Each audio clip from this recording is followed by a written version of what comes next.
Picha zilizosambazwa na vyombo vya habari vya Vatikani zilionyesha uwekaji wa chemni na bomba la kupitisha moshi.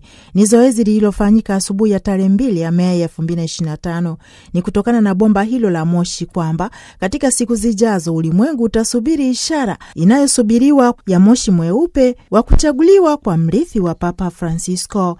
Chemni iliyounganishwa na majiko mawili ndani ya kikanisa ni mahali ambapo moshi utatokea, ule mweusi kuelezea kwamba bado haijafikia idadi ya takwimu za kura zinazopaswa za theluthi 2, na moshi mweupe kwa kuashiria ukamilifu wa uchaguzi. Kura 4 zimepangwa kufanyika kwa siku 2 ya asubuhi na 2 ya alasiri, na baada ya kura 33 au 34 kwa hali yoyote kutakuwa na moja kwa moja na duru ya pili ya lazima kati ya makardinali wawili waliopata kura nyingi zaidi katika kura ya mwisho.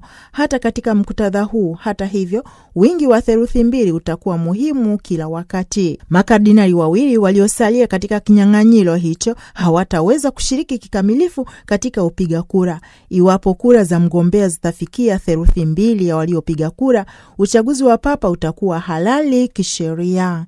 Ni Angella Rwezaula, Vatican News.